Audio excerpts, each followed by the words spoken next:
Hello, welcome to our webinar on benefits and risks of AI and digitization in agriculture, brought to you by CFAIR, the Council on Food, Agricultural, and Resource Economics. My name is Jane Kolodinsky, and I am the CFAIR Program Chair. I'm a newly minted Professor Emerita from the University of Vermont, and I'm currently Director of Research at our Arrowleaf Consulting Group out of Walla Walla, Washington. It's my pleasure to be moderating today's webinar. Next slide. It's CFAIR's mission to translate high-level research and knowledge to a diverse audience that includes policymakers, elected officials, and federal administrators. When we demonstrate the value of the profession to these groups, the Council increases public appreciation for research, extension, outreach, and academic programs in agricultural and resource economics. Next slide. Before we get started, I want to provide you some background on today's topic.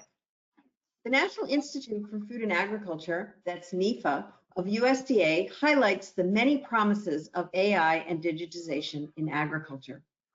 First, systems for crop and soil monitoring are leveraging machine learning, remote sensing, satellite imagery, drones, and precision technologies for informed production and management. Second, decision support tools and models are increasingly used in the assessment and development of new management practices and processes, leading to substantial improvements in soil health, e.g. microbiome, water, nutrients, carbon, chemicals of environmental concern, and improved ecosystem services from agricultural production. And third, applications of artificial intelligence are expanding in development of new models to assist farm, forest, and ranch managers in decision-making with appropriate scale management strategies and technologies to enhance economic efficiency and sustainability. But as with the diffusion and implementation of all new technologies, adoption of those used in agriculture must be conducted responsibly and trust built with users and society. Next slide. CFAIR has assembled a panel of experts to discuss their work, starting with Madhu Khanna. Dr. Khanna is the ACES Distinguished Professor of Environmental Economics in the Department of Agricultural and Consumer Economics and Alvin H. Baum Family Chair and Director of the Institute for Sustainability, Energy, and Environment at the University of Illinois at Urbana-Champaign. Her research is at the intersection of agricultural, energy, and environmental economics. Next slide. David Warren is Senior Director of Integrated Digital Strategies for the OSU Agriculture Division and also serves as the AI Program Leader for the Extension Foundation. In addition, he's an adjunct professor in the Spears School of Business Graduate Level Business Analytics Program, teaching web and digital marketing analytics. Next slide. Carrie Alexander is a postdoctoral scholar in socioeconomics, ethics, and policy at the USDA NIFA NSF AI Institute for Next Generation Food Systems, that is AIFS, led by University of California, Davis. Her research areas include AI technologies and policy, corporate law, liability frameworks, negotiation, risk, and governance in context of intense cultural and technological change and high-stakes political and economic decision-making. Next slide. Before we start, we wanted to explain how to ask questions during the webinar to make sure that you, the audience, knows how to engage.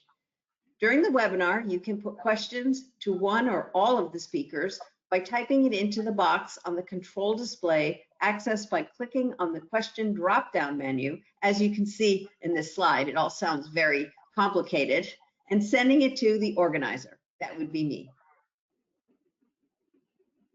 Now I'll hand the webinar over to Madhu, who will start us off. Welcome, Madhu. Thanks, Jane. Hello, everyone. Next slide. So AI technologies and digital agriculture are emerging as the latest innovation to respond to the challenges that we face in agriculture. A major challenge that we face is how to continue to increase crop productivity while reducing environmental harm. And as part of that, there's increasing recognition that there is a lot of heterogeneity in the growing conditions within and across fields that, if managed better, could help us to increase yields, lower input costs, and reduce environmental harm. And we are developing technologies that allow us to not only gather large volumes of data using precision technologies, but there's also a need to have better data analytics to enable decision making. And this is where AI technologies are coming in to help with better data analysis. There's also increasing shortage of labor to manage agriculture sustainably. And so autonomous systems that can help to implement complex decisions with precision and timeliness are becoming increasingly in demand. And lastly, as there is increasing resistance of weeds and pests to chemicals, there is a need for alternatives that can help us to first manage crop health and monitor it and to detect diseases, and then to find alternatives to chemicals to help control yield loss. Next slide. So artificial intelligence is enabling has three major features. The first is the ability to gather high resolution data on plants and growing conditions, and that can provide during the growing season and continue to provide information that can help manage plants better as they grow through the season. The second capability is a greater autonomy and robotics that can help to make site-specific interventions on the field, again, during the growing season, which is often not possible with the large equipment that we have in conventional farming methods. And then lastly, we're developing new machine learning methods that can improve our ability to analyze the data, use it to make better predictions and recommendations, and that these predictions and recommendations can actually get better and more accurate over time, because AI has the potential to learn from the data and experimentation and continue to get more accurate. Next slide. So one example of an AI technology that is being developed at the University of Illinois is for better weed management. Conventional herbicides typically are applied before the plant canopy closes in the early stages of the growing season, and cannot be used to deal with weeds that emerge during the growing season. But we are developing these small robots that can drive underneath the canopy of the plant and can detect and mechanically remove weeds. You could turn on the video if possible. These robots have high weeding efficiency. They can work long hours. They can reduce the need for labor, and they're also small size, so they do not cause soil compaction, and they can reduce the need for tillage and also avoid weed resistance. Next slide. Another technology that is being developed is to use robots and drones in order to do cover crop planting. And there's a video here as well. Cover crops, as you all know, are increasingly gaining attention because they improve soil health. They can also improve soil carbon sequestration and make soils a sink for carbon. However, the current methods of planting cover crops are typically after the main crop has been harvested, and at that point they require additional cost and labor, and often the cover crop is difficult to establish in the winter. So these robots can go again under the canopy of the plant. They can be, they can spread cover crop seeds early in the growing season, as early as July and August, at which time it's very much easier to establish the cover crop, and they have low labor needs. And these cover crops can then provide grazing cover after harvest, and they can enable a more diversified and integrated agriculture. And these also provide a number of ecosystem services like improved soil health, reduced need for fertilizer, and reduced weeds. Next slide. So adoption of these types of technologies like robotic weeding, robotic crop scouting, and so on is still relatively small, as shown on this graph. This is a graph showing the number of dealers that are offering these sensing related technologies, and there's obviously been a large increase in diagnostic technologies for soil sampling and satellite and aerial imagery using drones and so on. But there is increasing going to be increasing availability of these more autonomous and robotic based technologies in the coming future. Next slide. AI technologies are also being used to improve how we manage our livestock. So this is showing the use of AI technologies, which are using computer vision and machine learning to be able to better manage the healthcare of pigs and goats in this example. And computer vision can be used to have eyes on these animals more of the time. They can identify the animal care needs better than human care would be able to, and help with managing disease as well as reproductive health, and tracking animal growth and development by better matching nutritional needs and readiness for the market with the status of these animals. Next slide. So as these technologies are emerging, there's a lot of research that has been done on the economics of technology adoption, and we can based on that we can see that there are certain factors that are likely to apply and influence the adoption of new technologies. So characteristics of farmers likely to adopt these technologies are farmers with a larger farm size, higher quality land, higher valued agriculture, those that have access to complementary technologies like computers, broadband, and also availability of skilled labor will be really important in influencing adoption. In general, we know that farmers are more likely to adopt technologies where there's a demonstrated benefit and usefulness relative to conventional. And that's something that we, continues to be something that needs to be demonstrated in the case of AI technologies. More educated farmers, farmers with more environmental friendly attitudes, and also there's more and more research is showing the role for social norms and peer pressure in influencing adoption. So farmers that have neighbors that are adopting these technologies are more likely to be willing to adopt AI technologies. Next slide. But there are also likely to be several barriers to adoption of these technologies that need to be overcome. And one of those is the demonstrated ability of these technologies to improve farming outcomes, which is an area of ongoing research. Another concern that's been voiced is the need to share data, and farmers are concerned about data confidentiality, ownership, and so on.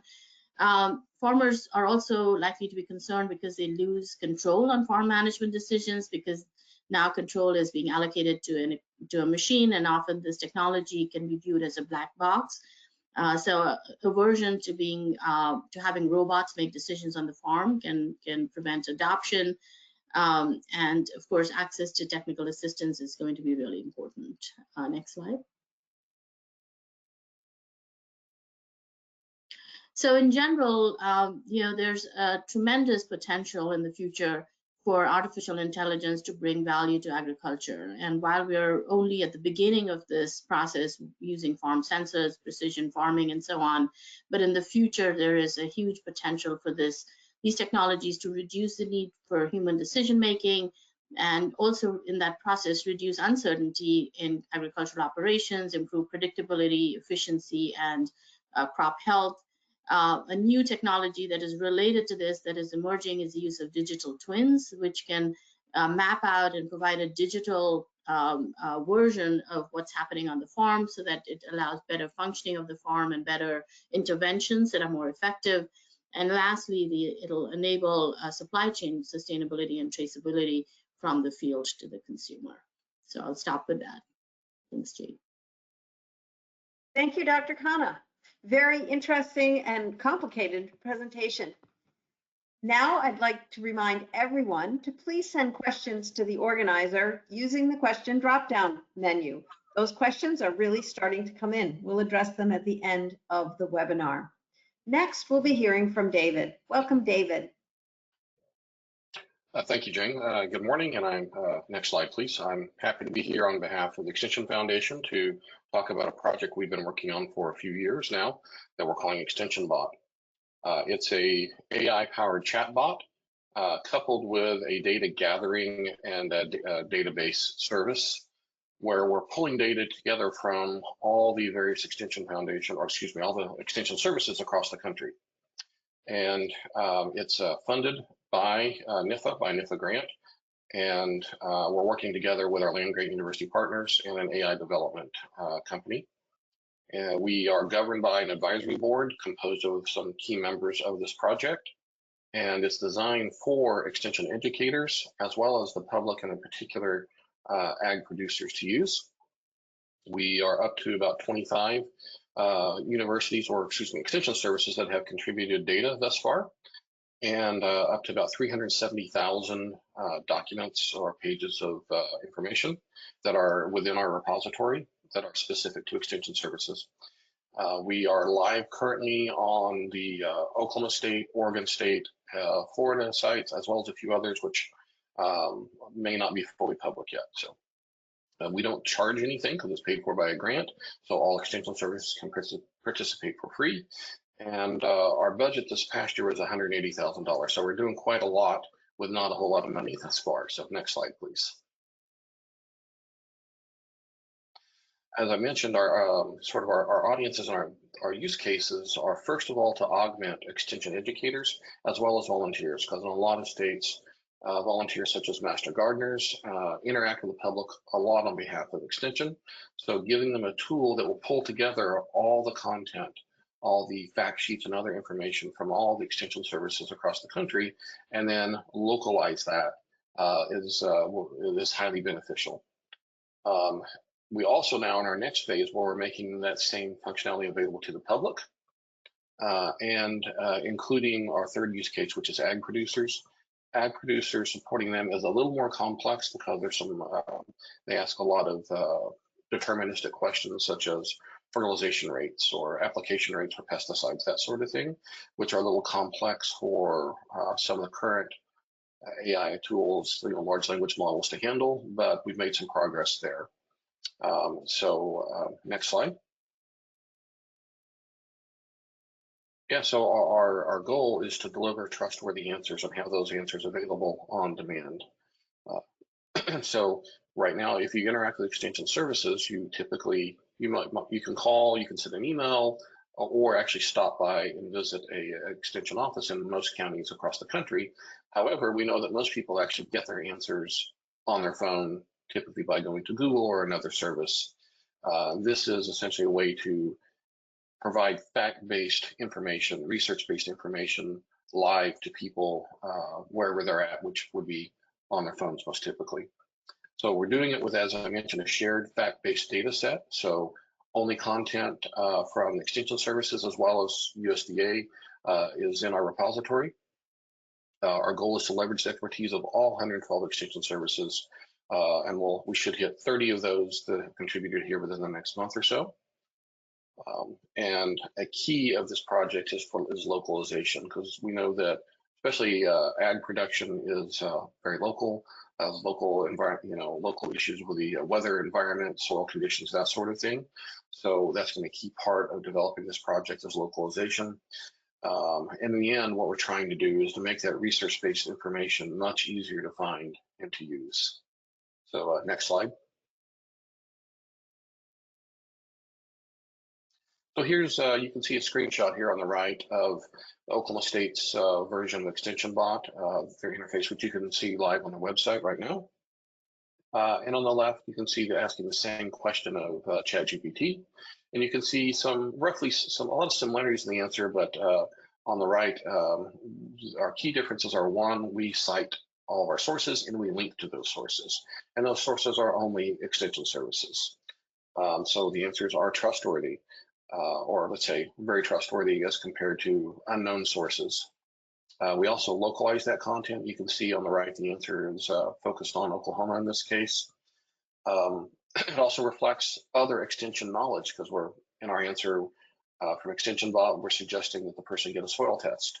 which is something that an extension service person would do. And we then show some links here at the bottom that you can reach for additional information. You can see the localization in effect here, where we have the first two documents are from Oklahoma Extension, and then another one there from I think either Alabama or Arizona, but probably Alabama.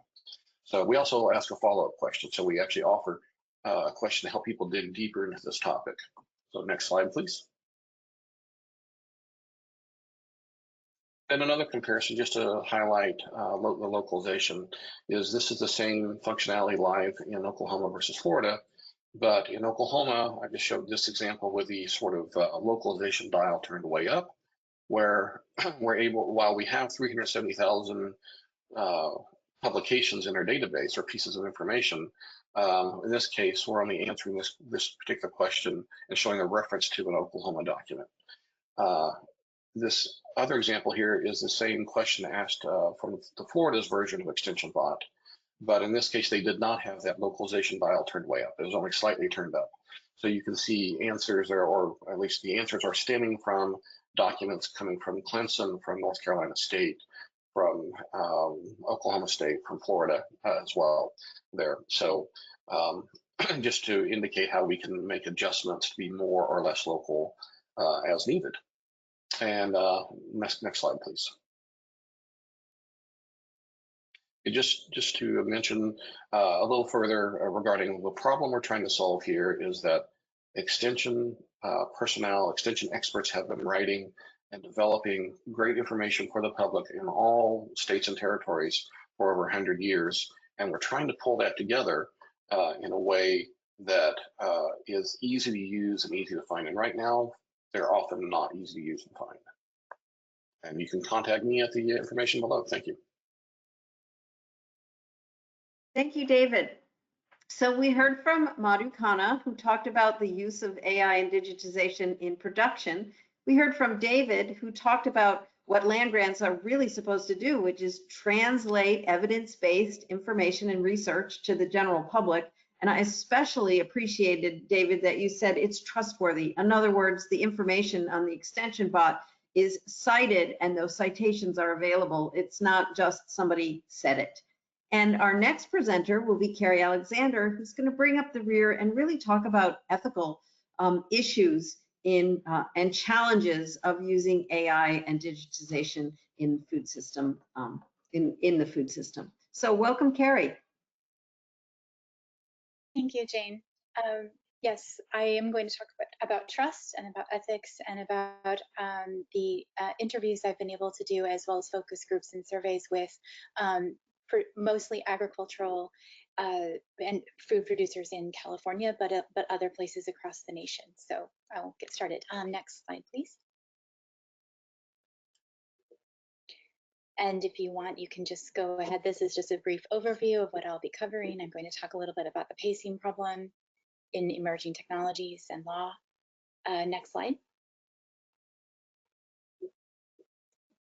Next slide. All right, so if you have heard about the pacing problem, I'll just briefly define it with this graph. It is simply put that law tends to lag behind technologies, and in this case, we're thinking about AI technologies, and that the more complex the technology becomes, the more law lags behind. Law could include regulation, it could include policy, but generally speaking, that the idea behind the pacing problem is that it is difficult to keep pace with the rapid advances that are made in technologies. Next slide, please. So some scholars do argue that the pacing problem exists and that the law does lag behind. Other scholars do argue that existing law does shape these technologies and how these technologies are developed, or that they can be managed within existing legal frameworks. So there is debate around these issues among scholars who work in these fields. You may know something about hearing AI ethics, especially from a lot of headlines and political and public discourse, that much of the work in AI ethics and technology is focused on making AI law and policy that will prevent harms. And many of the harms that are focused focused on include things like privacy violations, data breaches, inequity, bias. All of these things are important issues and should be worked on and are being worked on. But I would like to make the case that the pacing problem is more than that, and that is what our interviews and research have revealed. Next slide, please.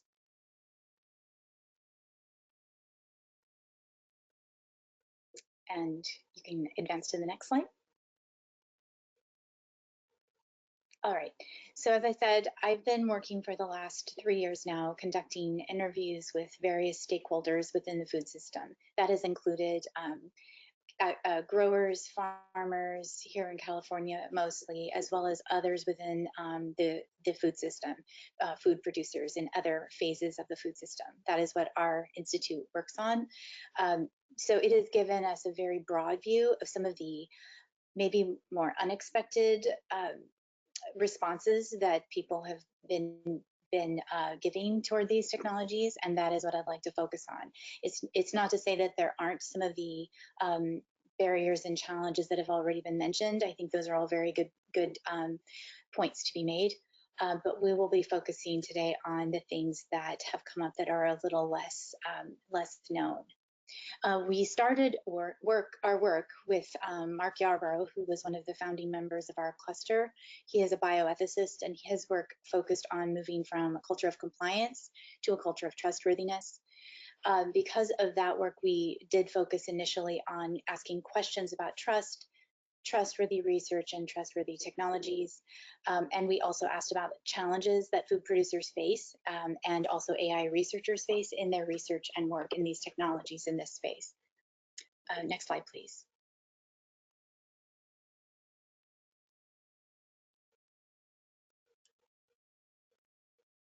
And this is just a snapshot of some of the work that you might find relevant, and you're welcome to look at these later if you would like more detail.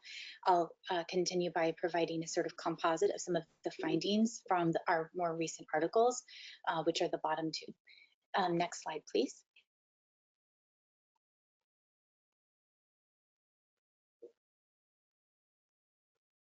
All right, so some of our findings include that we found that regulations are pushing farmers and food producers away from more conventional methods and labor toward AI-based technologies. This is covered in our Who is Responsible for Responsible AI paper in much more depth. We found that the regulations and laws, particularly those being adopted in California, are in essence creating a market for some of these newer technologies, or an interest, opening a sort of window of opportunity among food producers who might be interested in adopting these technologies. However, we also found that many of the technologies are not yet ready. They may be still in the piloting phase. There may be business plans that are lacking for actually implementing these items or making that feasible for growers. And some still require regulatory approval, which has not yet happened. So what that means is that the regulations that are pushing food producers toward the AI technologies are premature to some extent. But the regulations and policy and public funding that would enable the research and the development and use of the technologies that would fill the gaps in the conventional methods that would be phased out are lagging behind. So there is a timing issue in the law. Next slide, please. We also discovered in some cases that when AI technologies were perceived as reliable and accurate, therefore as quote unquote trustworthy, some food producers are reluctant to adopt the technologies due to the uncertainties regarding the costs of risk mitigation and liability. Food producers were worried or are worried that AI predictions may have the potential to make food production safer, but that predictive knowledge may increase their duties to mitigate risk. And that could be expensive. And if it is not mitigated, then this may serve as evidence in litigation that they knew possible harms that they could have prevented. And if they didn't then prevent them or mitigate them, then this could potentially increase their liability costs.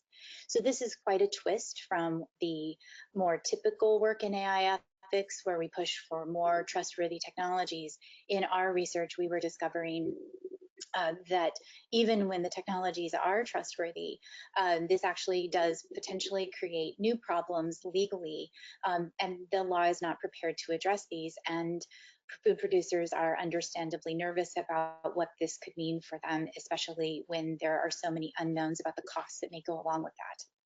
Next slide, please.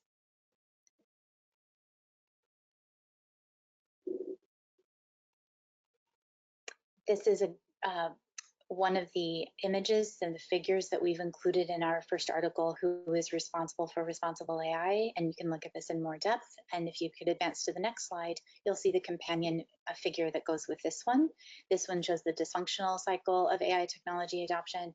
This would be a view of what might be a healthier cycle of AI technology development and adoption. And I encourage you to study these later if you wish. Next slide, please. So these findings do shift the focus. It suggests that the pacing problem, so-called, consists of more than just making or not making new law or preventing harms. It also includes updating existing laws that enable the use of new technologies, as well as making sure that public funding is available for research and development, so that the technologies perform well and receive regulatory approval.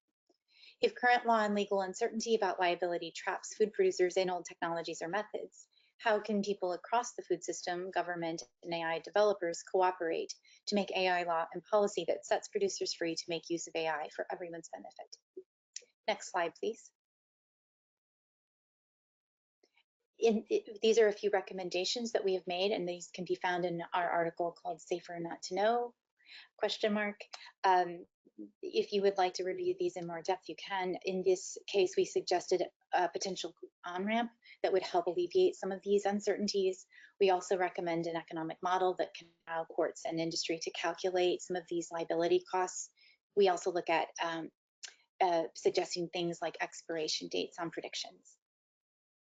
And I know I'm out of time. I did include a few bonus slides, but I'd be happy to talk with anyone after the presentation.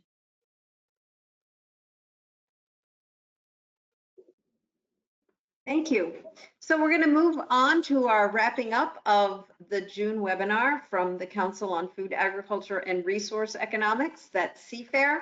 We want the audience to know that your feedback is really important to us and that you'll be receiving a survey that it'll take you less than a minute. That's what my administrator says.